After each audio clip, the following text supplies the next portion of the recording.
Hello, everyone, and welcome back to the one and only 20th Eto Comic Cast. I did the maths last night. 20? Wow. Yeah, I did the maths last night. Yep. Still quite addled with COVID and high on some medication, so that I'm pretty sure it's accurate, but it also could be very inaccurate.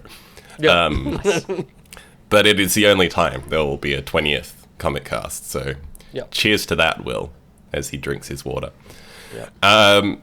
And, you know, we thought for the 20th, for the one and only 20th, we'd bring out truly one of the greatest comics of all time. I'm hyping this up right now. You are. It's a big call. But it's up there. I don't know. I feel like it's pretty damn good. We're doing The Court of Owls. Or more precisely, Batman 2011, issues number 1 to 7. Yeah. The first issue of Batman ever. First one. Yeah. In 2011. Yeah. 2011. It's pretty crazy. Yeah, we're doing this because Gotham Knights, a little game, is out on the 21st of October. Hopefully, around when this is out. I'm going to try my darndest. I've had COVID. Everything's a bit of a mess. So we'll see. Yeah. Could be out in fucking 20th of November. But hopefully, Gotham Knights has just released or is around releasing when you're listening to this. And that game recently announced to be locked to 30 FPS on consoles. Weird choice. And On next-gen consoles. On next-gen that consoles. They are only releasing on. Yeah. Oh, that's right. I forgot they're already Yeah. doing next gen. They prioritize next-gen and then fail to get anything beyond 30 FPS. Wow. And this is my chance to say it, so I'm going to say it. Batman is dead, and so is that game. I'm sorry, Coastal. I know you're excited. Sorry, Coastal. I'm But I excited had to see say the thing. graphics Yeah. live on stream for one stream only. Yeah. But that might be a one and done game. Yeah. Sorry. But in that game is the Court of Owls, and so we were like, let's take this opportunity to talk about the Court of Owls. I think it's been on my Comic Cast list for since we did this last year, because this game was supposed to come out ages ago. Yeah. And I was like, we're definitely going to do that as soon as it comes out. So it's kept dropping down the list as the game gets delayed and delayed. But finally, Yeah, and I think I started reading this in 2020 when it got announced, and we were like, oh, maybe we'll do this for a Comic Cast. And I'm like, all right, I'll stop. yeah. So I've been hanging out ever since then to read it. I'm so stoked we finally get to. So this is both of your first time reading it? Yes. Yes. Oh, very cool, very cool. It's my second time, but I've forgotten a lot of it. I've forgotten a lot of how the story plays out, other than the main labyrinth issue that we get to in issue 5. The rest of it is kind of I'd forgotten a decent amount of it, so it was kind of good to revisit it, having read a lot more comics since, and be like, was this as good as I thought? Or because it was one of the earlier comics I read? Or was it just because I was like, man, this is so cool, comics. And it is. It's very damn good. As I said, possibly one of the greatest of all time, in my opinion. But we'll find out the rest of these guys' opinions, these two guys, the rest of them. That's a lot. The rest of the two. It's two-man things. Soon. But we need to jump into a little context corner, comic curiosities. I don't remember the name of it. Again, I've had COVID. My brain's a bit all over the place. But we're going to smash through it. And Joshy has provided us with a ton of notes.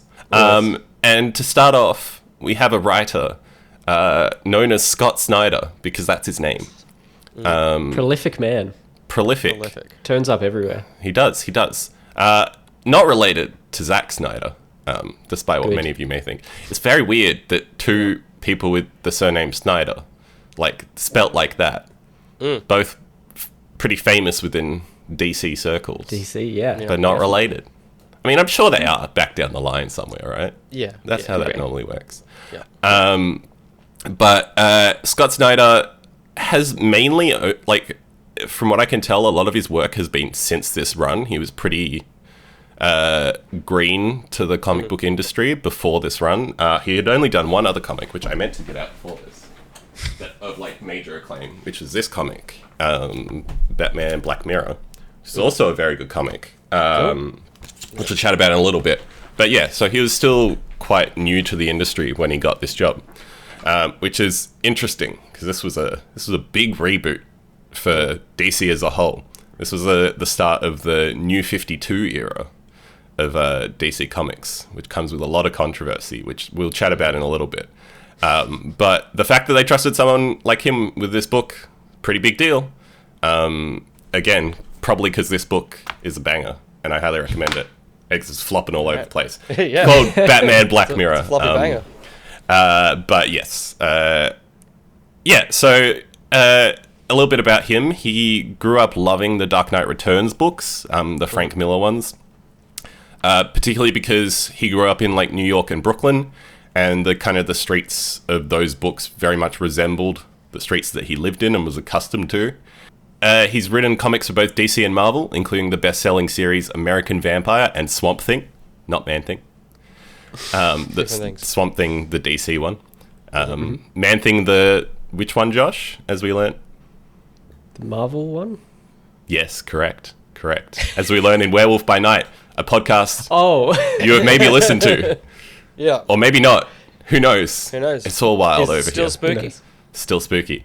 And since then, he's also worked on some more creator-owned stuff, particularly with Image Comics, including titles such as Nocterra, and a comic co-created with Charles Soule, who did our She-Hulk comic cast a couple months ago, called Undiscovered Country. He's an unironic fan of Elvis Presley, which I didn't realize there are ironic fans of Elvis Presley, but there you go.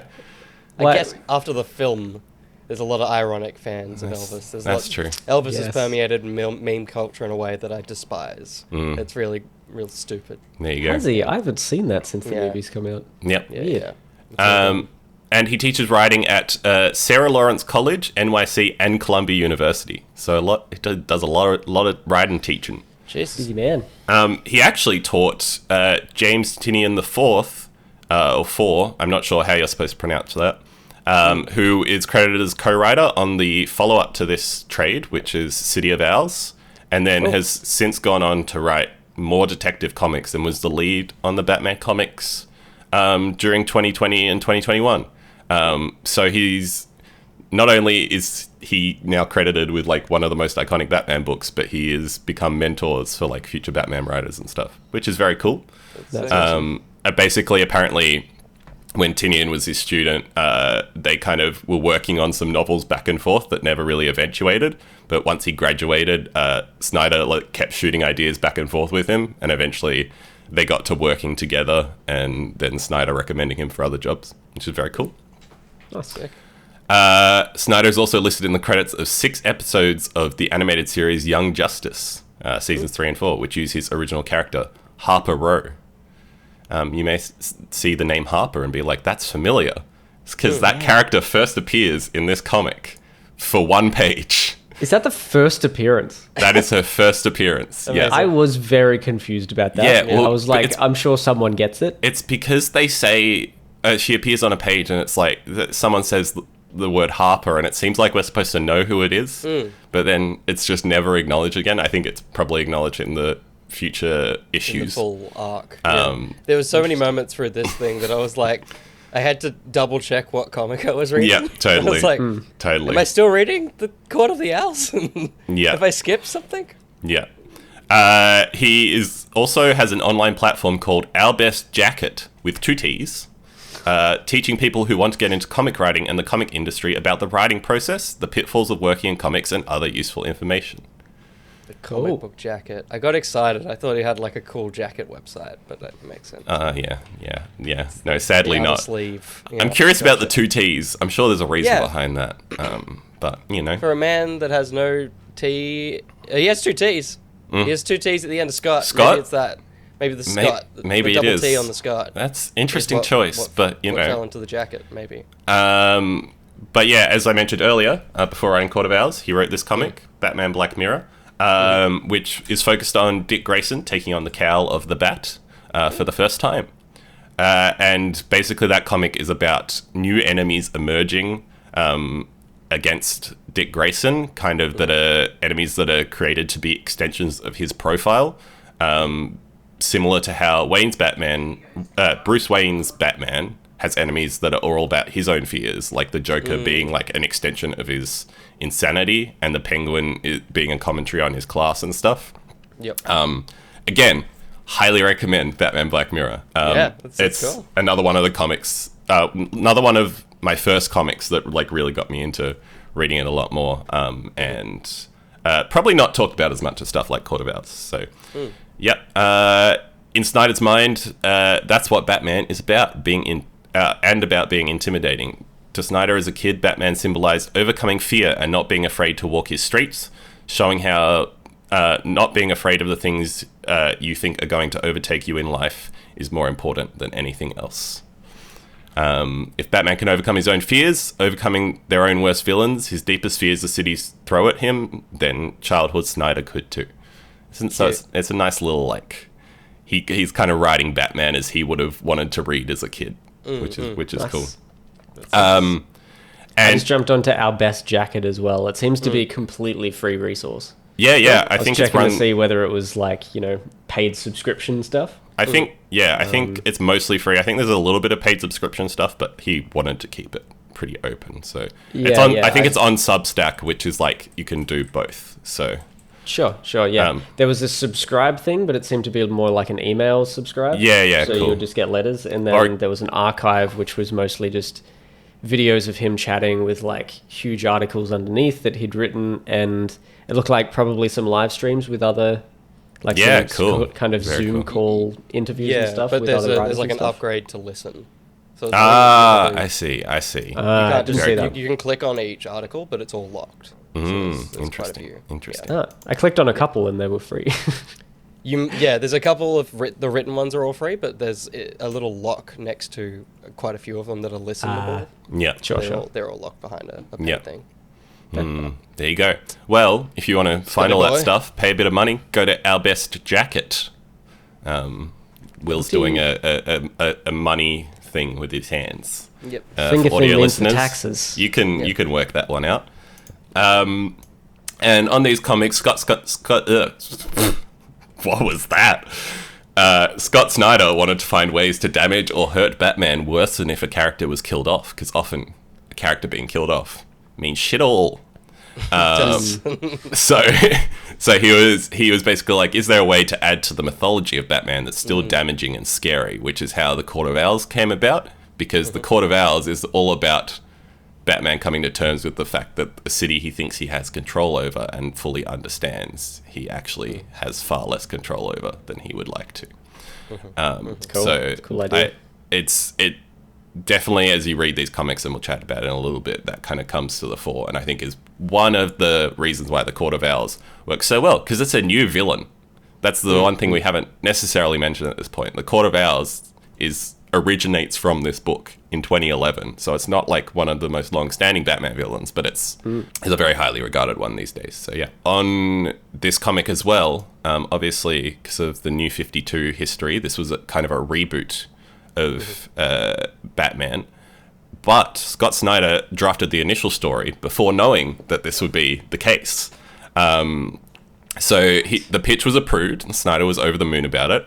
And he went to a brunch meeting with Dan DiDio, who was the head of DC Comics at the time, thinking he'd be working with a lot of the same team he'd been with on Detective Comics for stuff like Black Mirror, and that he already had a working rapport with.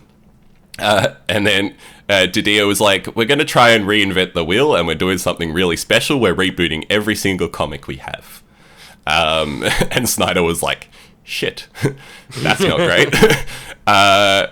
Because he was like, he would never have signed up for Batman if they had known it would be number one. Every anxiety from when he took over the Detective Comics book came rushing back to him, but like magnified by 100 times because he knew so many eyes would be on it. Apparently, DiDio gave him a pep talk, and at the end of the meeting dropped that Snyder would be working with Capullo, Greg Capullo, who we'll chat about in a second. And Snyder was like, I think, not necessarily looked at Capullo and was like, oh shit, but was like, that is a very different illustrator to the person, to who I've worked with before, and so I'm going to kind of have to completely rejig my working style. Apparently in the moment, he felt flawed and had no idea what to do. And a lot of the brunch had been about DiDio explaining how they were basically removing a lot of history out of the DC Comics, and Snyder was here with a book that was pivotally all about Batman and Gotham's history. And then DiDio just went, it'll be fine, don't stick it at the front of the book, stick it later on. Which really shows the absolute mess that DC was in at the time. Yeah. Joshy, again, for this comic cast, has prepared a whole bunch of notes for it. He's actually given a whole document to me this time, which is very helpful. But basically, if you want to go deep into the history of the New 52 and the mess that went on at DC at the time, it's in that document. You can find it in one of the threads in the Discord, which you can join by going to patreon.com/each to the right. But yeah, it's crazy to me that he had pitched and prepared this entire book for them, and it was through getting the approval, was already working for them, and then they were like, you know what? Just in case you didn't know, this is happening. It's just Companies insane. are too big, man. Companies are too big. It should just Totally. be 3 people like writing comics. Totally. 3 people just making movies. It'd make everything so much simpler. Yeah, Yeah. I They agree. just forget other people are around. It's just 3 Yeah. people. Actually, you know what? Not 3 people. Continue. Not 3 people? I mean, there's 3 people here. Do you That's reckon true. we could make We all of could them? do it. We Yeah. could do it. Definitely. We could do it. We're write not a busy comic. with other things. Let's do it. Let's write a comic. Dump Days? Let's do Shit, it. that's 4 people. That's 4. That's 4. One of us has to bow out. I'm out. Oh dear. But I'll take the money. Yeah. And one last thing on Scott Snyder. He did a little talk about doing creator-owned work in September of last year, because he's kind of shifted to that a bit more after doing a lot of work with DC and Marvel.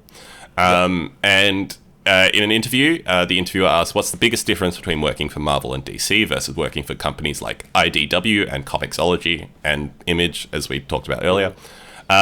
He says, I love it. I love licensed stuff. I'm not disparaging it at all. And I'm sure I'll go back to it and do more of it at some point.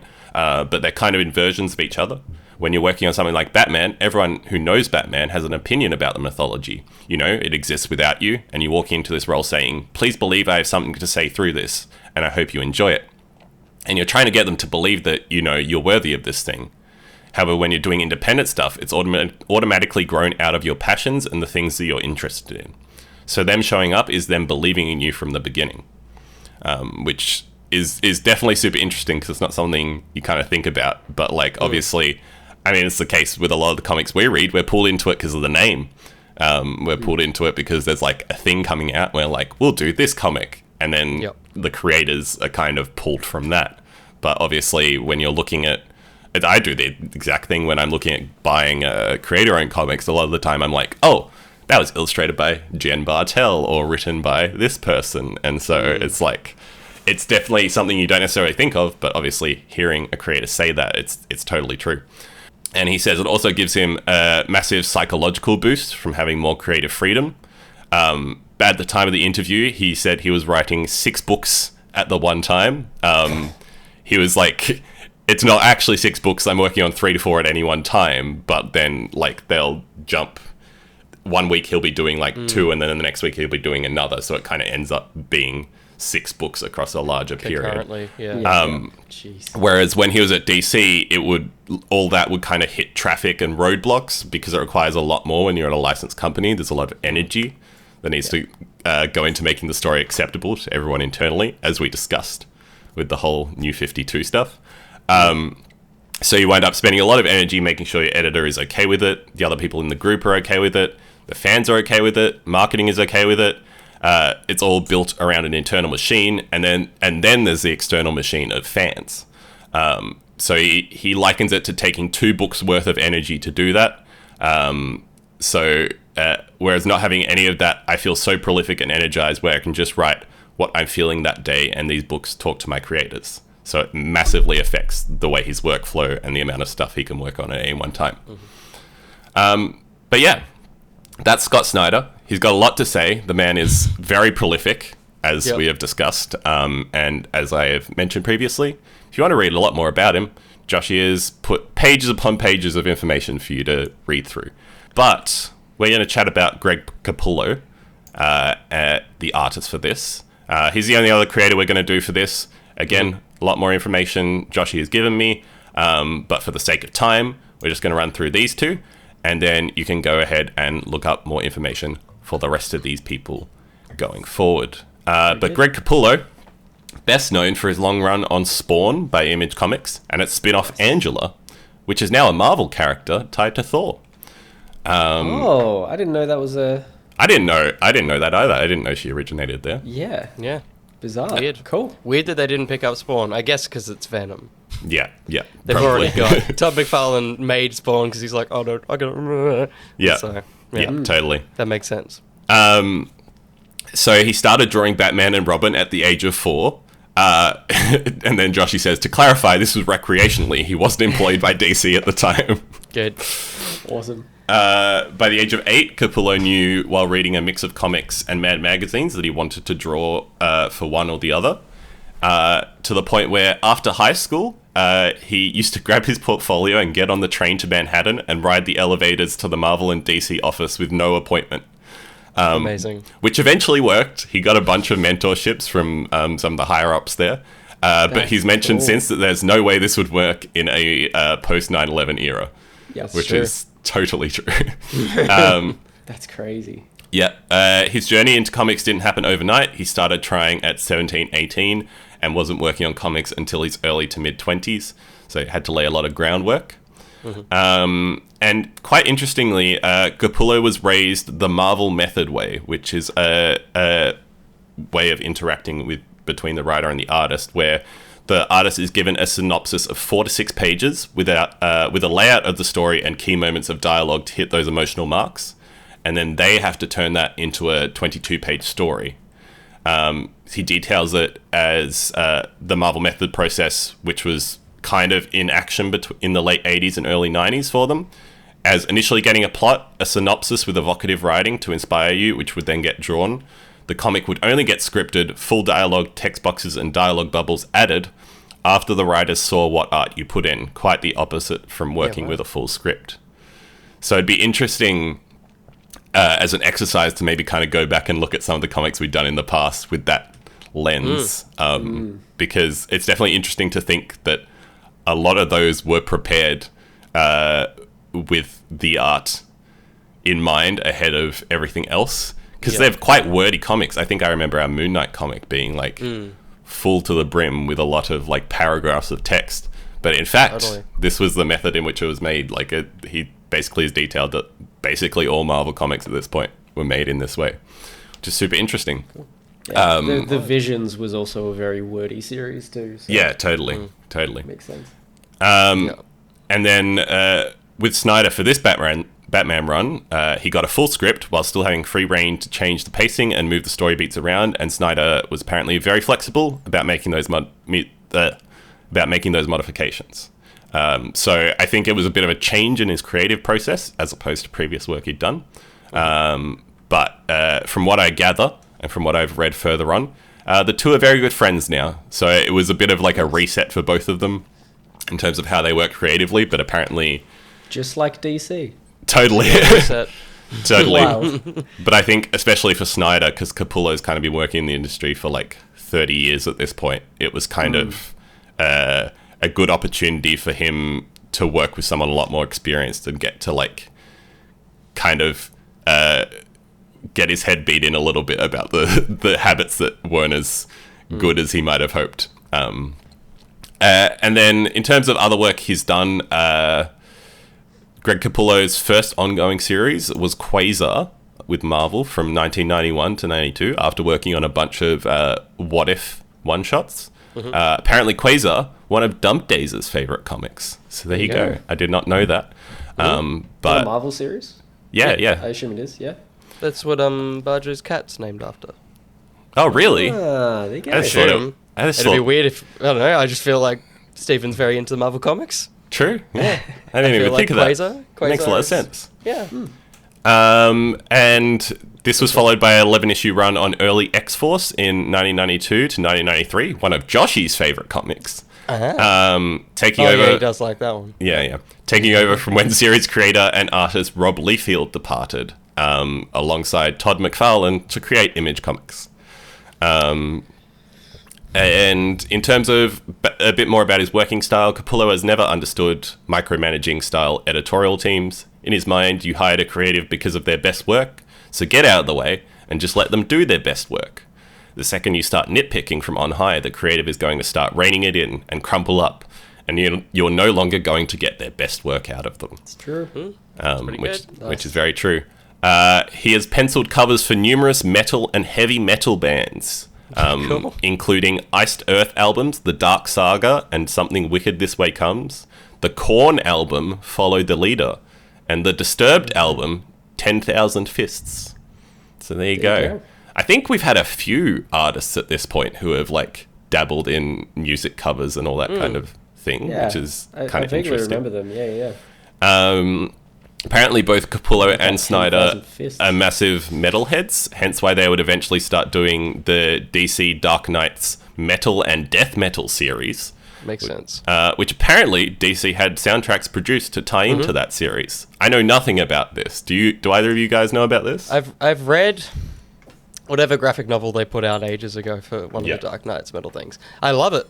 It's fucking dumb. It's everything I hate about DC, but poured into a comic book. But yeah, I haven't listened to any of the music. I assume it's of quality, but I have seen it around on the Spotify's. So There you go. yeah. Just looked up the 10,000 Fists Disturb album cover. Yep. It just looks like a bunch of people from a comic book. There you go. There you Seriously, go. Amazing. like, it's awesome. It's cool. It looks like a comic book cover. Yep. The character right at the front. A couple of the characters look like they could be superheroes. Yep. Definitely check it out. Wow. Yeah. I'll chuck them up on the screen for people who are curious. It's like someone from The Boys. But yeah, if you're listening to this on audio, go have a look. They are. I did have a brief look at them before this. They have some very beautiful covers, I would say. Cool. And then one final fact. Joshy called this a Halo Hunks hair razor fact, which I like. That's a cool little name. For Josh and I in particular, who have played a lot of the Halo games on stream together. Capullo co-designed Halo 3 controllers for the Xbox 360 with Todd McFarlane. And he said that he hopes to get to do more of these in the future. But, that was the Xbox 360. So clearly he hasn't gotten a lot of a chance to. He's been hoping for a while. If you guys look in the document, and for people who are listening to the podcast, you look up on the stream, there are a couple little Halo images in there. Joshy found an image of one of them on the internet, and then the other one Peter Burns owns and apparently sits on the set of Back Pocket, which is very cool. Very cool. There you go. The second one, Master Chief, is very squat. Yeah, he's a bit He's of a a very short short dude. boy. Yeah. It looks like if they made like a kids animated series Yep. for Halo, Yep. that would Totally. be the Master Chief design. Little Chief. Yeah. Absolutely. What he Absolutely. is. Carry on. Alrighty. Should we jump into the issues of this comic? Might as well jump. Jump, the song by Van Halen. Is that correct? Yeah, Did I? of Oh course. wow! You I'm nailed so that. Well smart. done. Music knowledge Very with good. Ben, everybody. I know all the music. yeah. Every music. Yeah. Josh. Yes. So I can take a break from talking for a bit as well, because I'm a bit sick. Would you like to recount us through the plot of these 7 issues of the Batman comic? I will do my best. Thank It's got to be brief. Yeah. There's not a whole Brief lot it. to it anyway, so No. it's fine. Basically, there's a bunch of murders that start happening in Gotham. Kind of weird mysteries. So any Batman comic. Pretty much any Batman Yep. comic, really. Most of the ones we've read on this. Yeah. But these ones are a little more unusual. The people are generally a sort of John Doe. So they're people that have no traceable identity. Isn't but there Batman- there's a female version of this name as well? Isn't there? Jane Doe? Jane Doe. Yeah, that's right. Yeah, That's right. John and Jane.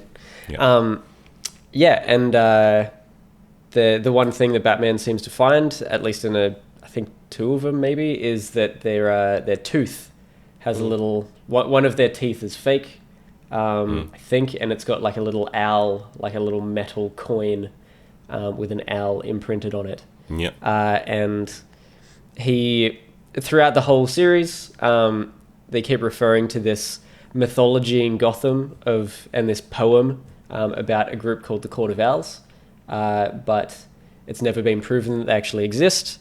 As a child, Bruce tried to search for them after his parents were murdered, with no success at all.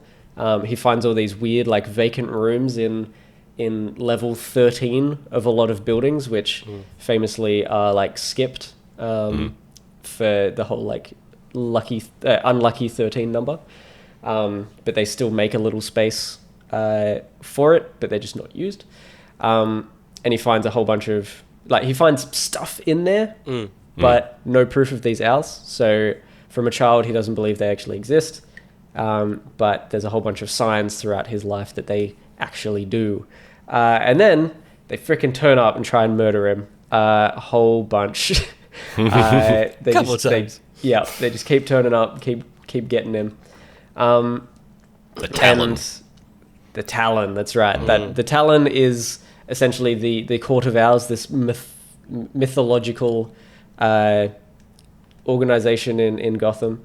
The Talon is their mercenary, I guess. He's the one that just goes out and murders people that they need to get rid of. And he's in this throughout the thing, he's covered. He's got like quite a cool looking. It's basically a Batman suit, but an owl.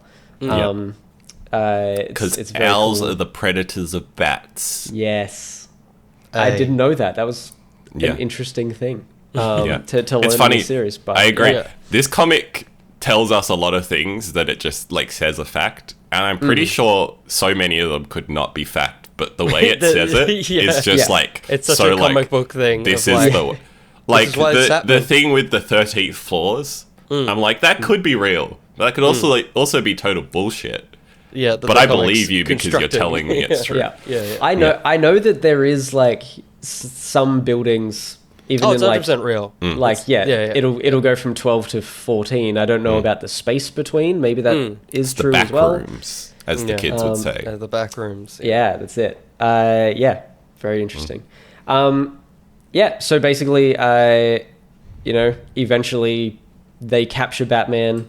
They almost turn him insane by putting him in this labyrinth that he just keeps going around in circles and not giving him any food. He's drinking this weird water that he's super skeptical of, and it's probably, making his brain worse.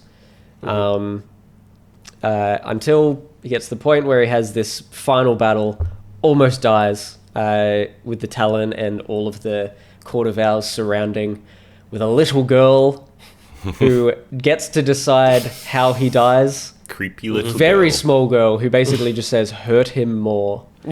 Which is insane. And so they just keep beating the crap out of him. His body and his mind is basically telling him to die. But he doesn't let go. He somehow... How? I have no idea. I don't get it. But he almost transforms into a freaking monster. I'm sure a lot of that sort of imagery, like the stuff that's there, is part of... It's like us seeing his psychosis as well. Yeah. Some of the Court of Owls, like in some shots they have masks, and then in other shots they look like deformed humanoid owls. Skull. That is their head and stuff. Like it's a cool kind of like mix of like what is happening here. Is it his psychosis mixed with reality and stuff like that? It's interesting. Just on that, real quick, it's actually very similar to the other Batman comic we've done, Batman Ego, which is dealing with his own psychosis. But I would say it's far better executed in this comic as a whole. And even in those like moments where he is transforming, I'd say it's like somehow far more gruesome and feels like genuinely like scary to look at, or even like the owls kind of constantly transforming back and forth between people in masks and like actual owls. And I think I think kudos to Capullo and like the colorists and everything. I think the way the art is illustrated in this does a much better job of getting that kind of psychosis across. But anyway, go on. Yeah, definitely. So he kind of has like a final, burst of energy where he's battling Talon, beats him down, escapes, almost immediately dies again. Not at the hand of anyone. He just nearly drowns. He's just done. under glass or ice or something. Yeah. Someone saves him. It's the person mentioned Harper. before. Harper. Yeah. Harper. Just out of nowhere. Who knows? Whatever. I guess it makes sense that they, reset this series and suddenly there's just a new character that no one's ever seen, but the series resets, so Yeah. new lore. Yep. We don't know how she found him. She just did. Yep. It's bizarre. Yep. Yep, and then he manages to get back to his cave where Alfred has recovered the body of Talon after the Court of Owls chucked him out, because they were like, after this sort of defeat, he will not recover mentally. Maybe he'll recover physically, but he's not gonna be as good as he once was. So they just threw him out, froze him. Alfred recovers him. And then it turns out that it happens to be Robin's great-great-grandfather or something Yep. bizarre. Who, basically... Correction. Nightwing, because there's it's Nightwing. 3 Robert... That's because fair. the new Yeah. 52. So Yeah. there's Dick Grayson, who is Nightwing. There Yeah. is Tim Drake, who is Red Robin, and then there is Damian Wayne, who is Robin. But they all Gotcha. look young.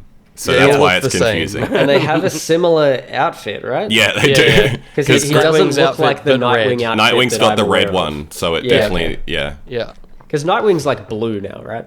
Yeah, Correct. yeah. He's like black and blue? Yeah, okay. Yeah. That's where my confusion was. No, totally, totally. Yeah. Yeah. Thank you for the correction, though. That's okay. It basically turns out his great-great-grandfather has been around for a long time with this coin in his mouth that is regenerating his cells so he doesn't die, he doesn't age. Something to do with precious metal. Lithium? Yes. I think lithium. Something like that. But once again, a bunch of random facts that Batman just spurts out that's probably almost These ones probably aren't definitely true. not real. But they say it in a way that you're like, oh yeah, Maybe. I could Maybe. that could Yeah. happen. No. Yeah. And that's basically it, other than the Court of Owls then deciding that they need a new Talon. In fact, they need like 50. So I think a lot of the people that they have murdered over time are in coffins in one of their rooms, which Batman does find in the labyrinth, but doesn't really understand what it is. And they have reanimated all of them, given them all Talon outfits, men and women, and then they just throw them out a window and they're out to find Batman, and that is the end of issue 7. Yeah.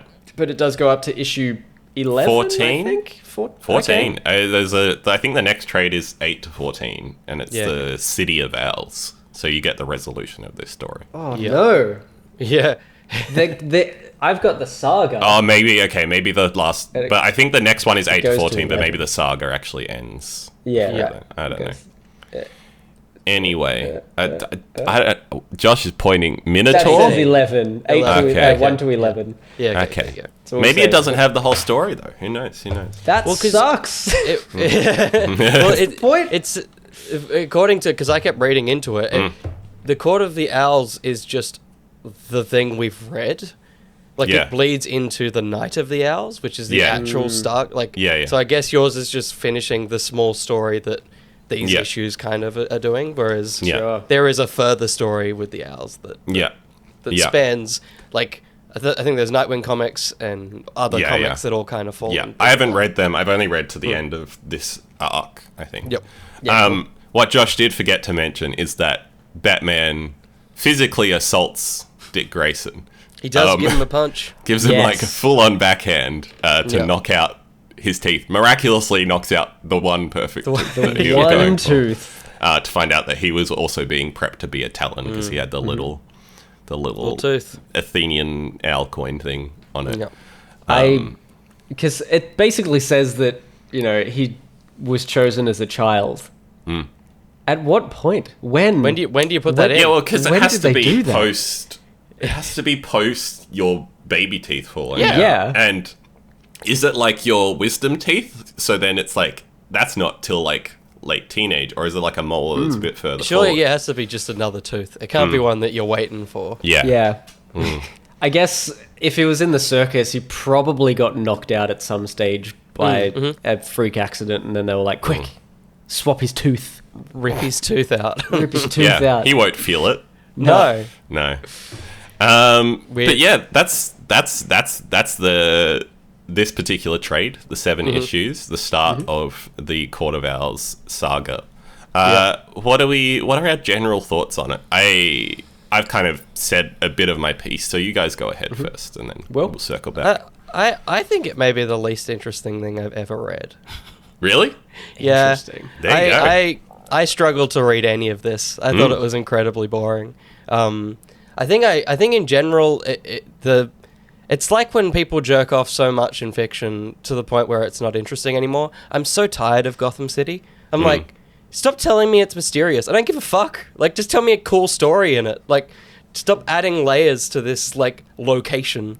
Just be an interesting story. And I feel like anything I've ever read of Batman is just him brooding about how his city is mean to him and his world is so bad. And it's just like, this felt like the epitome of just, it's just so incredibly uninteresting. I also didn't like the art. I didn't know who anyone was. Everyone looked the same. Like, every man in a frame, I'm like, is that Bruce or is that the dude he's talking to? Like, Bruce and Lincoln did look very similar. They were the same man. Yeah. And the same with all the, like, you know, whenever there was a Nightwing or a Robin, or I just was I was so unengaged with this comic. I thought it was so boring. But and it doesn't get any better. Like, I read into the full arc, and it's like any of the mysticism of the Court of the Owls here gets lost in just being like a big multi-arc, as any comic book event. It just loses everything when it starts spreading to every corner of every other issue. But yeah, and I thought this was super boring. But I like it. I like that we don't all agree. Yeah. But this is very good. Because this is actually a sequel to this. And so it actually goes far deeper into the Court of the Owls as an organization. And it is thrilling. It includes Batman actually being a detective, because in this he just keeps looking at people's teeth, and I'm like, all right, we get that. Do something else, man. For audio listeners, is this an audio listenable thing as well? Yeah, it is. It's a book. Yeah, okay. I held up a book. It's a novel. Yeah, and it is so much better than this. And it's not based on anything. It's not a graphic novel, is it? It's a flat-out novel. Yeah. It is phenomenal. And so if you're in a similar boat, or if you didn't like click into this as much as most people do, this is definitely well worth a read, because it's really good. But yeah, I hated this. This is the least interesting comic I've ever read. There you go. I'm fascinated. Yeah. A couple of things just on what you mentioned before we get to Josh's thoughts. I think your comment on it being like the bits of like the mysteriousness of Gotham and all that kind of stuff, I do wonder if some of that kind of had to be reinserted into it because of this point of it being a reboot.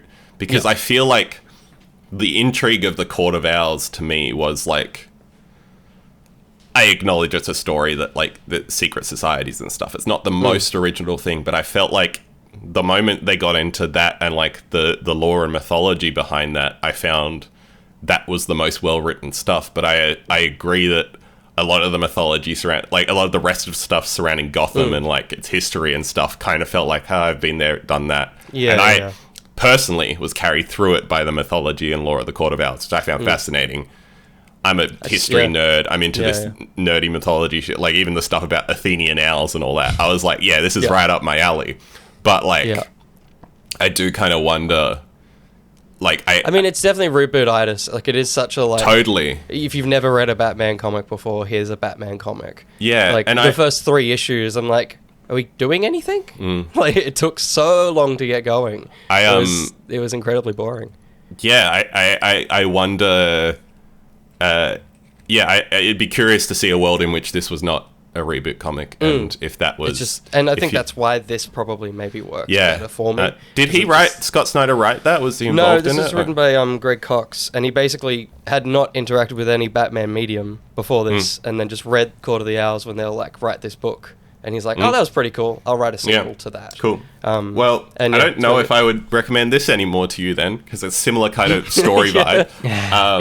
But then But at it's the not same time, Batman, so I might enjoy it. Well, yeah, if it's more about it's Dick Grayson, and I will say it'd be interesting for you to read Black Mirror, and if you see if you felt the same thing, but then also because that's part of like an ongoing detective comics. It's not. Yep. It's laying the foundation for Dick Grayson Batman, but it doesn't have a lot of those hang-ups. So I'm curious if you I'll feel give it differently about that, or if it's just the writing style overall. DC Universe app. DC Universe app. A little plug. We're not sponsored, but We're not. Always Either happy you for or one. Marvel Unlimited. If you want to back us, we'll let you in. Yeah. Every month we'll do a Batman comic. Yeah. No, I don't want to do that. No. I don't want to do that. All right. Well, yeah, no, that's super interesting. I'm actually like glad you don't agree with me because it's difference very of opinion. It's super interesting for sure. Josh, did Yeah. you like this? I freaking loved this comic. Yeah. I had so much fun. Like, the only reason why I was putting this down at any point in time is because it was 1 a.m. and I needed to sleep because I had work the next day, or my train arrived at the destination that I was at. Yeah. If I sat down at a reasonable time to read this, I would have just read the whole thing. I loved it. I found it a very easy, quick read. Like, every issue just seemed to be super, super quick.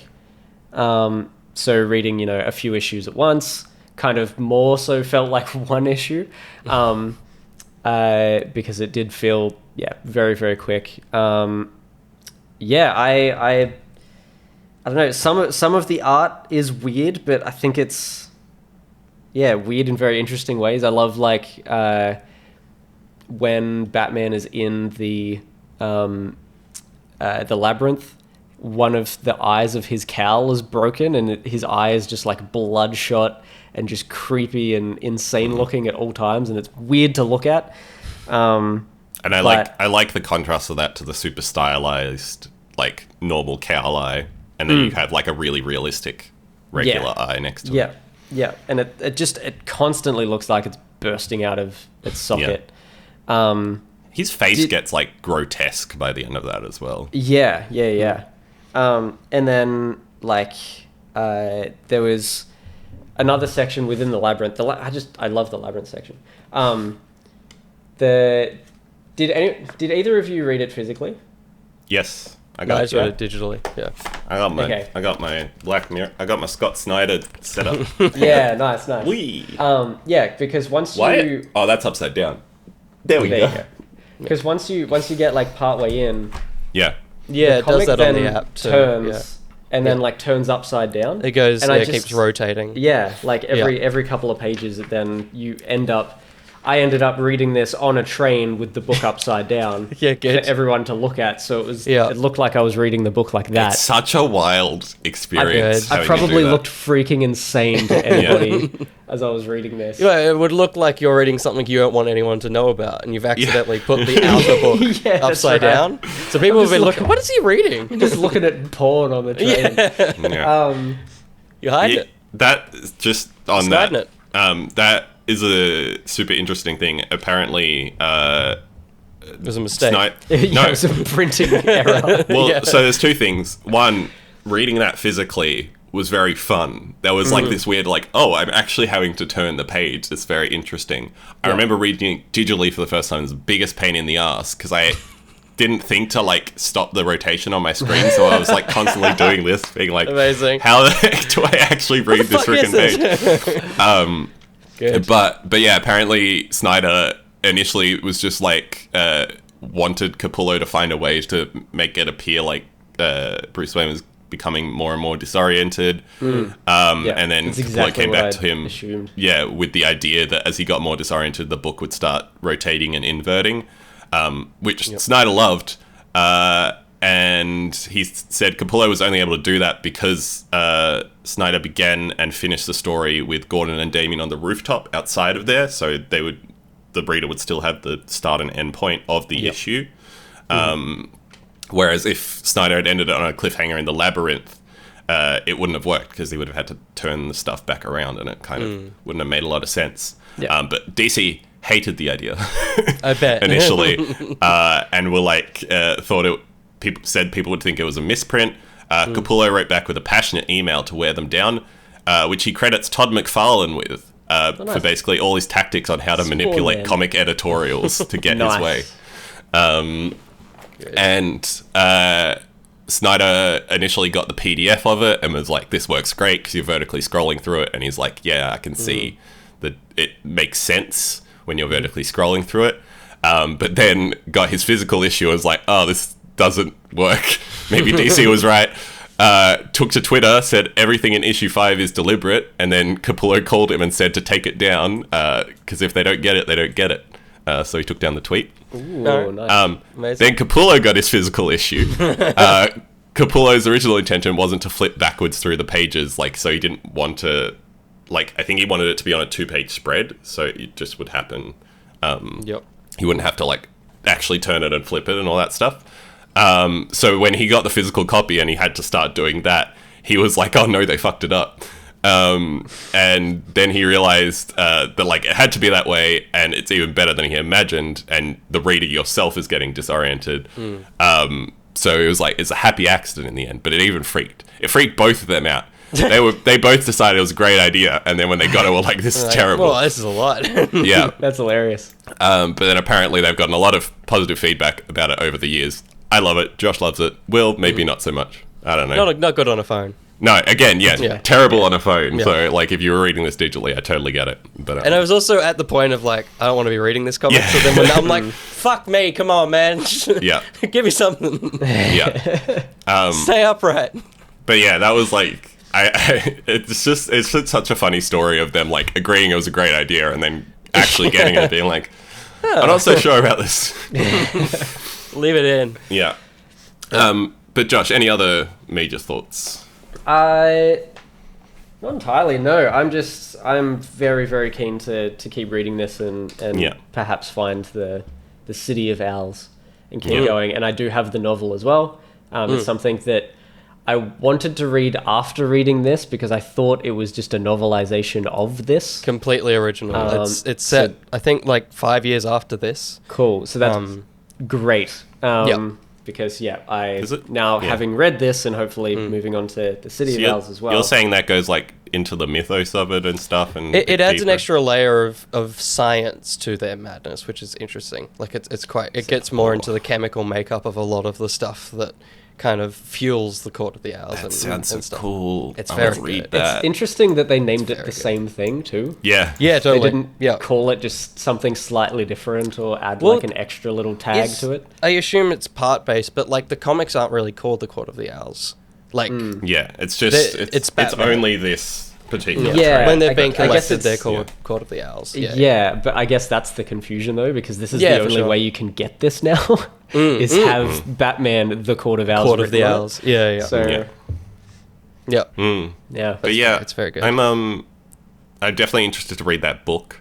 I'm curious kind of to see more media with Court of Owls in it. Again, I haven't read beyond this. I haven't read any future storylines with them in it.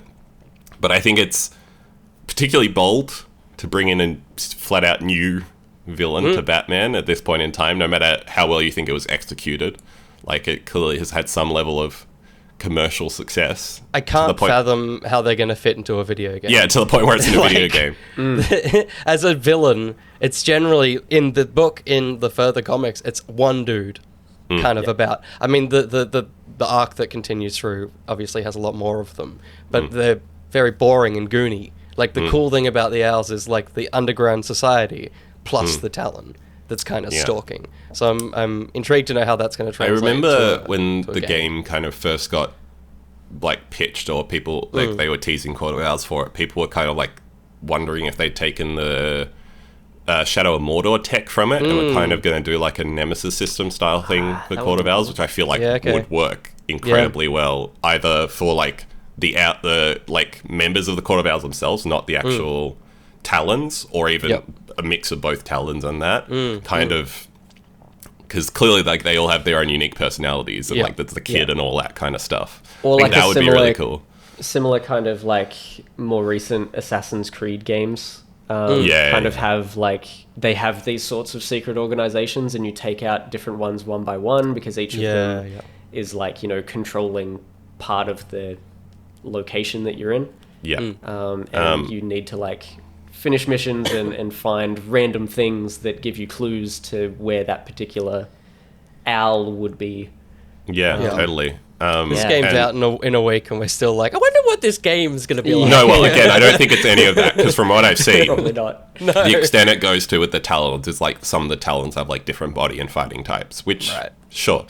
But yeah, I agree. I'm kind of like curious to see how it factors into this game, which seems to have a lot of torn focus and not a lot of direct I don't know, we'll find out. Sound What like a game. We'll find out. We need to get going and wrap up this. Well, wrap up. I say do our little viewer comment section. And we have quite a few this time. We got the usual suspects. We got Joshy. We got a Dump Days. We got a Dion.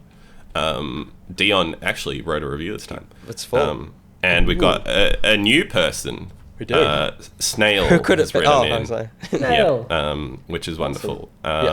And Jade is back as well. So we've Jade. got quite a few. Welcome back. So let's start off with Joshy, as we do. Again, we now limit the words that they can write, particularly mainly for Joshy. So let's see if he's improved upon last performance, which was not great. The word limit was not great for him. Yeah. Oh my goodness, I just saw a word in this already. No, good. I'm sick, Joshy. You're doing this to me while I'm sick. Alright. Joshy. Few quality comics, bar Batman, rose out of the putrescible waste of DC's New 52 era. That's not a word. I'm not even going to look it up. That's not a word. No, I don't believe you. But as decades of comic history were condensed or scrapped, Snyder's iteration utilized the least affected Bat family members in a slow-burning mystery showcasing fresh layers of Gotham City's history. As the enigmatically masked villainous organization are fascinatingly frustrating in the control they exert over their domain, even as they sear their own city's landscape with talons pointed like deadly darts at the solid, simple, and intimidatingly stoic Batman, drawn impeccably by Capullo. Joshy, what did I say last time? It's too long of a sentence. Use of full stops. There's a lot of words in there. If I could take a breather in there, I'd be like, oh, that's well written. Yeah. But I had to say that whole thing in one go. And now I'm like, what did you just say? Putrescible? Putrescible. I think it might have something to do with putrid, I assume. Putrid waste. For sure. But just say putrid. Yeah. Don't hurt Ben. He's sick. FCO's colours. FCO is I think his name is Francesco, but he goes by FCO, was the colourist. FCO's colours breathe glowing light through the dark shadows of Gotham City, adding variety to each scene while somehow making it all feel cohesive. Perched watchfully above the second half of this story outside the bounds of this comic cast, not dissimilar to an owl or bat perched on a gargoyle above the skyline, ready to plunge down at breakneck speed to devour their unaware prey, one can't help but ponder the difficulties a faceless group like the Owls, as one's antagonist, must be to tackle as a writer. How difficult to define the personality of a group without a figurehead spokesperson and then sustain or grow that persona. Intrigued but glacially carried towards desired answers, my rating is all the talents out of all the members of the Court of Owls from the 1600s through the present day. Nice.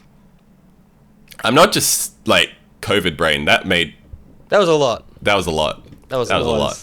Yeah. I'm sure that made sense to someone. I'm sorry, Joshy. It didn't make sense to me. I love you. I've hugged you. He liked it. Yeah. He liked it. Yeah. Is what that was. Yeah. React. He liked it. He liked it, but in classic Joshy fashion, he had problems. Which, you know, Will had more problems this time. I hated it. So many problems. Sorry. Need to sneeze. No, I don't. No, you don't. Maybe I do. Favorite panel. Folks that are inclined towards being attracted to other people, get yourselves a person that looks at you with a smoldering come hither look, the way that Jim Gordon does a Batman. That's very good. I like it. Yeah. There is a delightful... why is Jim Gordon so... The eyebrows. The eyebrows on this man are insane. Favorite cover, Batman Volume 2, textless Ivan Rise variant. Beautiful mid-grapple shot. Better coloured than the slightly washed-out text version. Yeah, it's cool. Yeah, I like it. The favourite issue 3, is my favourite issue of these first 7 issues. Delightful 3-scene structure. First is the Wayne history with the flashback and present-day discussion in the cave. Then the hospital visit to Lucas March, followed by Batman mode, where he's investigating the owl nests in his bat buildings. The owl half-goggle design appearing over the investigation pages to frame certain panels was a great addition. I did like that. I liked each of the buildings was in little owl goggles, little simple owl eyes. I was going to say they were some of my favorite frames of this. They were the things that stood out to me most was the little talon owl goggle. Totally. But let's bounce back and forth between us with all the rest of them. Give your voice a rest. Next one's Dump Days, just because there's a lot, and we can get through it. Dump Days, continuing a Dump Days tradition. Here's our foster kitten Yo-Yo reading Court of Owls with me. It's actually with Dump Days. But that's very cute. I just want to know how many cats you have, and if I can steal some. It's the same eyes as the bottom frame as well. I was going to say that too. No, that's true. The cat has the same eyes as an owl. Yeah. They have owl eyes. This is Dump Days review. I have to confess, I've never read a Batman comic. Ooh. Well, this might be the comic for you, which is surprising because I've lived and breathed him in other media. Because of that knowledge, I felt I was still able to pick this up fairly easily, where someone else may struggle. I think we've kind of established maybe the opposite. Maybe this is a good jumping in point rather than... But I'm glad you still enjoyed it. Snyder's plotting is tight, and believably goes from investigating a murder to uncovering a massive conspiracy. Capullo's art is largely dependable. That's good. Yep. Though some faces look too similar, and conveying action was weak in some scenes. Definitely. I agree. I kind of I meant to say this earlier, but I kind of back up what you were saying, Will, and Dump Days a little bit here. The art doesn't stand out to me. That is the one thing. I think Greg Capullo is a good artist and clearly has a long history in comics, but it's not the kind of comic I look back at and I'm like, I remember that. It's not the art. It's definitely not the art. Talon kicks out Bruce and then suddenly he's on the ground. There's a few weird bits of continuity that I'm like, what's actually happening now? Capullo's artistic choice to gradually rotate then flip the pages was at first confusing, but made sense once you realize Bruce's mind's spiraling. I'm eager to see where this story goes. Overall, they give it a 5 freaky owl children hallucinations out of 1 photography labyrinth. Yeah, I didn't get the camera so much. Yeah, it was a bit odd. The camera felt only there to give him the thing that he could blow the wall. Yeah, he needed the lithium. Yeah. Favorite cover is issue 4, the blood red city, and Batman's reflection just looks cool. It does look good. That's the one cover that, on the one piece of art from these comics. I think I had it screenshotted on my phone from when I first read this. This is the one bit that I like. It feels like it's the bit of art that you see. Totally. Not on Josh's book, but generally the one that I think is on a lot of trades and stuff. I think it was on my phone background at one point. Good. So there you go. Favorite panel, love how the court switches what Bruce sees to what they really look like. Yeah, we talked about that. It's very good. Yeah, the switch between the owls and... I like the idea, though. Obviously it's just him hallucinating, but I like the idea that there are just some freaky owl people down there, too. They've actually morphed into real creatures. Totally. Yeah. Josh, you want to take Dolphin? Take him. Dolphin, I got you, buddy. Taking you.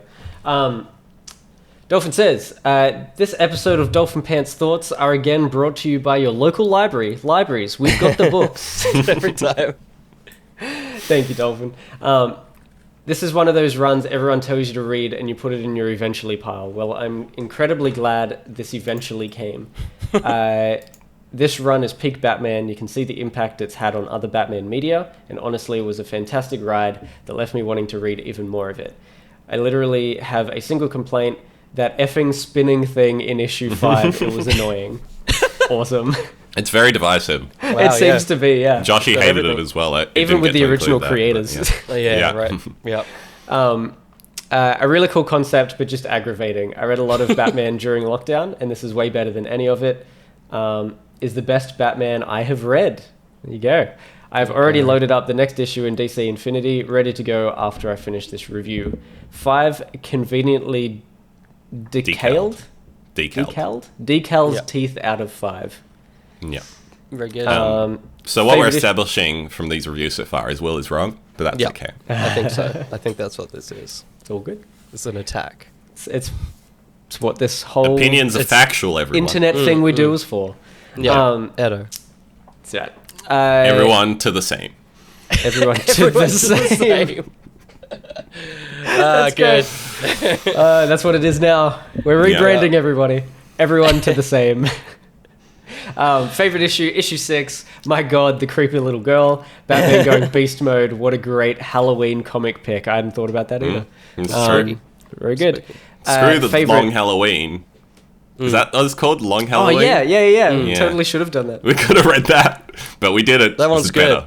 Yeah. No, it's not, Will. Shut the fuck up. I like that one.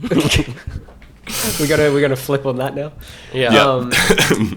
His favorite panel was, of course, Batman going beast mode and just becoming a monster. Yeah, this was the one that looked the most like Batman Ego to me. Yeah, this particular page, absolutely. where I was like, "This is like Batman Ego." But I wonder if there was some inspiration from Ego possibly. to this. Because it was a very particular page from Ego that I think is in our heads of like Batman's distorted just the evil face. Like the face being that dark with the teeth kind of attached to the bottom of the cowl and stuff. Yeah, for sure.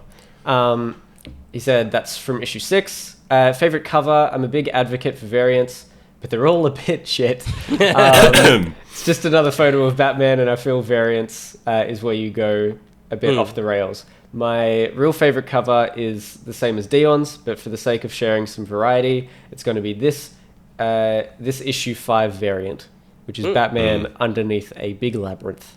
With some creepy owl shadows. Cool. I assume Ben's throwing those up. Yeah. So, awesome. For a reminder, Dion's was the one we were talking about with the owl shadow overlooking the Red City and stuff. The very well-known one from this run. Yeah. But it kind of, I will say just quickly, the owl design kind of reminds me of, I forget the character, but like Owlman or whatever he is from The Watchmen. Yeah. With the goggles and stuff. Night Owl, that's the one. Yeah. Night Owl. Yeah, very, very similar. I guess if you're going to create an owl character, you're limited. A human-made costume, it's probably going to be pretty similar. But just looking at that particular panel, cover of Batman in the lenses and looking over the city and stuff. I will say major, Night Owl vibes. What really does a disservice to every DC comic cover at this point in time is just how much of a mess they are. They all have this subtitle, like all the text over. Actually, I think we mentioned this for Suicide Squad Bad Blood as well, so they haven't necessarily gotten that much better at it. At least maybe in the past couple of years they have. Yeah, but they just put so much stuff on the cover, which means that you often want to get like the clean pages without anything there. Yeah. Because like I'm looking at this one that Dolphin Pants supplied, and it's got like the logo, DC Comics in like horrible font, New 52, deeper into the maze. It's just like there's too much going on. Yeah, it's too much. Get rid of it all. Full like writer and illustrator names down the bottom, not just not just last names. Yeah, no, they've gotten a lot better, but they now just have the little box in the corner and everything. Reboot that. Good. Reboot that. Yeah. Alrighty, Snail. They have written in for the first time, I believe, in comic. You can correct me if I'm wrong on that. I just have a bad memory. I think it's their first time. But I think this is the first time for them. I think so. My review, with thanks to Lord Phoenix and Joshy for the tips. I don't think Lord Phoenix has ever written in a review to us, so maybe do that. Whoops. Yeah. I might have missed it. There you go. I wouldn't be surprised. My first step into the Bat realm of Bat comics. Everything's Bat. After years sampling the extensive hors d'oeuvre. Is that how I pronounce that? Hors d'oeuvres? I think it's just hors d'oeuvres. Yeah, it's right. just it's hors d'oeuvres. Yeah. Hors d'oeuvres? Is that how? I wouldn't have got it. Yeah. I knew that it was a common thing because I'm like, I've seen that before. I know that it's a thing. Yeah. No, I really struggled with that. Yeah, but that's funny. I'm glad you made me do that. I did. I studied French at one point. That's worse. Amazing. Yeah. Good. Dark. Yeah, let's start again. My first step into the Bat realm of Bat comics after years sampling the extensive hors d'oeuvre of Dark Knight-themed media, the art style suited Gotham's dark tone well, setting up Bruce's universe and establishing his party of current and former Robins. While the villains and imagery throughout the issues are detailed and creative, some characters' human forms blended together and left me turning back the pages to remember who was who. Yeah. A good first volume to set up the Court of Owls. Overall felt like a rushed fan fiction, eager to get to the big reveal. Interesting. Kind of leaning a bit more towards Will thoughts on that. I can get that. Yep. Opening, ending monologues drove the story forward while providing insight into Bruce's line of thinking. This text box styling paid off nicely in a later issue with the monologue text mixed with a page-turning layout showing off Bruce's spiraling mental state in the labyrinth. Sadly, this was not expanded upon further, with Bruce quickly returning to his brooding, self-absorbed self, after a brief electrocution, obviously, to deliver his grand conclusion about Dick's connection to the Owls. Are you telling me that Mr. Bruce scan and analyze everything Wayne, never noticed an abnormality with Dick until now? I'm sorry, this is very funny to read as well. Yeah. I know the joke's been made plenty of times about the name, but when it's sentence is abnormality with Dick, about Dick. It's just really hard to read that with a straight face. But you also make a good point. It is very weird. Dick's appearance in issue 7 was a real highlight, but really the issue left me annoyed by perfect punches and wanting to angrily dive right into the next issue to see if old Bats can experience some actual character development. Well played, writers. I guess it's well played because it got you wanting to read more, but maybe not for the right reasons. No. Rating: a perfect punch out of 100 liters of anime blood. Yeah, it was good. Very exaggerated punch. Awesome. Yeah. Best cover, that moment when you're getting wow. I'm glad you guys are reading these other ones because that was very close. Oh god, amazing. No. I can do this. In there. Yeah. That moment when you're getting hunted was Snail's little subheading there. I think this is the one for issue 5. Maybe. Not certain on that, but you'll find it. We'll find it.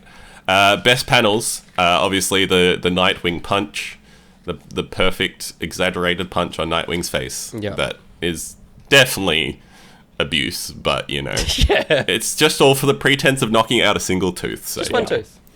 And then another panel of Nightwing and Damian Wayne Robin interrogating an old man. And I believe Snail has written their own caption over this, which is "Where's the cookie jar, punk?"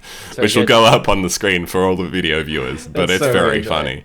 Thank you, and I highly recommend, if you're listening to an audio, go track it down the Discord. It's a funny little thing. If you want to do more of this, do it. Make your own panels. Yeah, that's a good idea. Maybe I'll do that with this whole comic. Yeah. Dion has a full review this time, as you say, Ben. Dion says, "I really enjoyed this one. It was nice to get back to some Batman after so much Marvel. You're the first person that has actually read a Batman comic amongst these reviews, so congratulations." Did none of you read Batman Ego with us? Yeah, what the hell? I also watched The Batman halfway through, which probably enhanced my enjoyment. That's right. Dion watched The Batman on a plane. I think he got near the end of the film. Don't know if Great plane movie. Yeah. Right. I think Batman is at his best when he's doing the detective bit and is breaking point. And at his breaking point, and this has both. The use of cool blues and greens contrasted against warm oranges and reds gives a good cinematic feel. Forgot that Dion actually pays attention to art. That's kind of his deal. Yeah. While holding back enough to highlight the superb inking. Oh, I like that.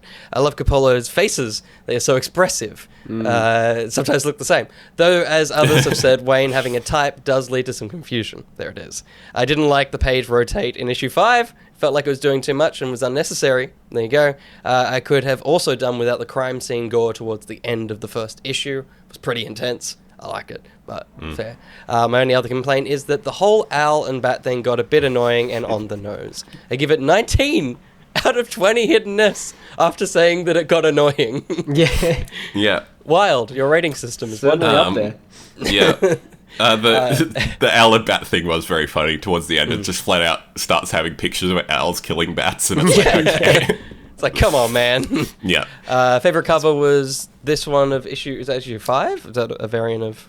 Oh, it's 5 or Or 6. the main? that's 6. I can see the 6? number of Yeah, it. okay. 6, yeah. Issue 6. It's a very It's the creepy main Batman. one for 6. Yeah, it's a cool one.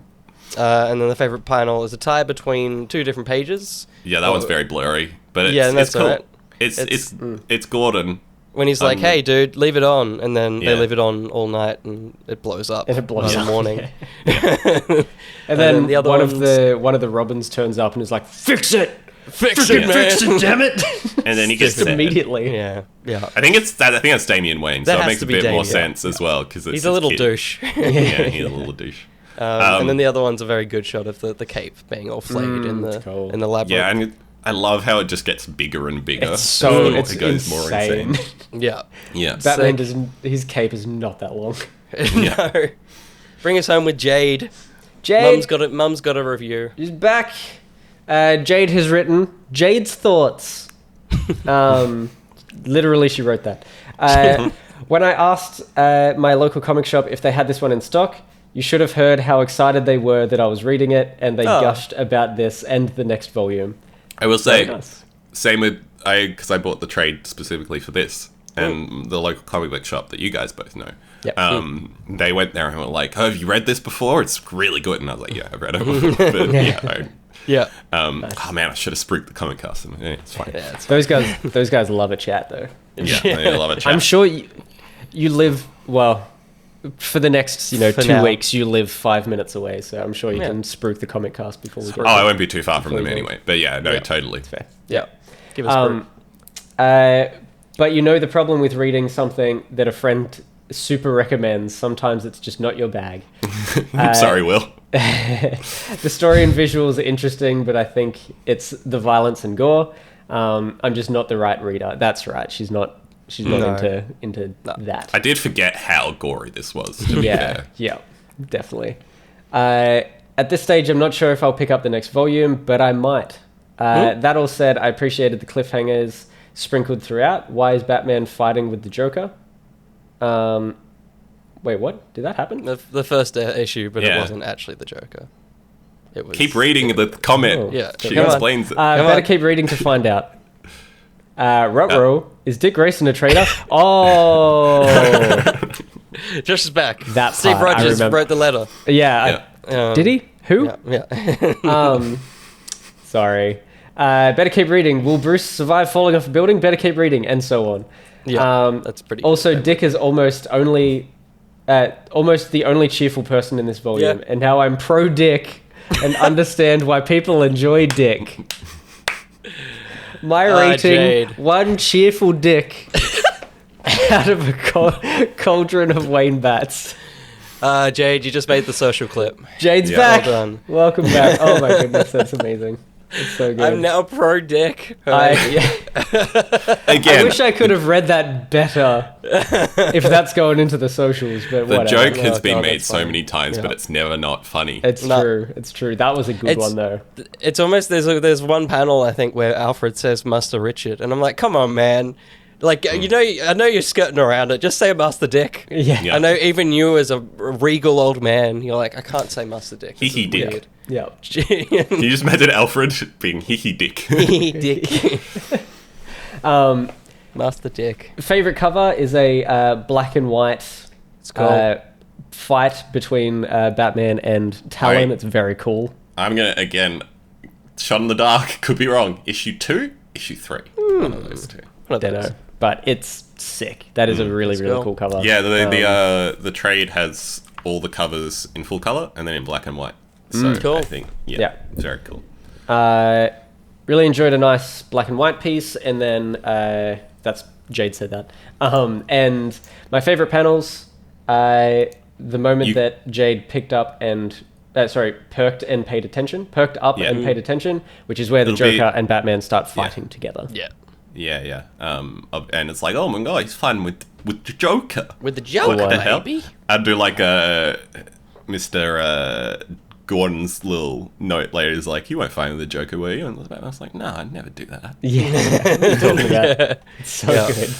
Yeah. It is great. Thank you, Jade. Thank you. Thank you, Jay. Thank you, everyone. Those are some very good comments. I like we kind of had the constant back and forth on like the rotating pages and like surprisingly like divisive comic cast, which I think is good. Like it's kind of cool. Again, I think it's a great comic. I said at the start, greatest comics of all time. I really hyped it up, and then we was like, I hate this, and I like that. I like that. I like that. It was nice. It kind of separated us a little bit more, and like we had some good discussions about kind of maybe what works and what doesn't work. And I think like overall, and obviously as we do more and more of these comic casts, kind of get to know what our various tastes are in comics, and I think that's a kind of a cool thing to do. And we all get to read more comics, which is fun. Speaking of reading more comics, the comic cast may be in its 20th edition, but there will be a 21st. 21st in the month birthday, of November. Oh, I can finally drink in America. Yeah, I know. We'll all have drinks for the next one. Yeah, in America. Of water. Yeah, of course. But what will we be doing next month? Well, it's a Black Panther movie. That's true. Because the Marvel juggernaut never ends. Is that November? That's November. 10th of November. We need to be booking tickets for it, Josh. Yeah. Oh my goodness. Remember. 10th of November. Indeed. That's definitely the line. And the Black Panther comic we will be doing, which I have not told these guys, but we are going to be doing the first 4 issues of the Ta-Nehisi Coates Black Panther reboot from 2016. I think I've heard very good things about that. Yeah, we're just doing the first 4 issues because apparently it's quite wordy. Ta-Nehisi Coates is a novelist, has written many novels, so it's probably going to be a bit more of a dense read, so we're just going to do those 4. But yeah, I think you can pick them up as trades and all that stuff, so if you want to read further on from that. It'll be interesting to see all of our thoughts on that. That's one I haven't read. I think any of us have read. I think I read them when they came out, but it's totally not in my brain. There you go. So. I was wrong. I put the statement out there and will shut me down. It's okay. I'm sorry. That's what I do this 20th issue. That's what we do. Yeah. I'm out for blood. There's time to shut down the podcast. Yeah. For good. For good. We'll finally will let me down, and so I'm just deciding it's ending now. No, we will see you all next month. The wonderful month of November, which after Halloween. Enjoy your Halloween. Get spooky.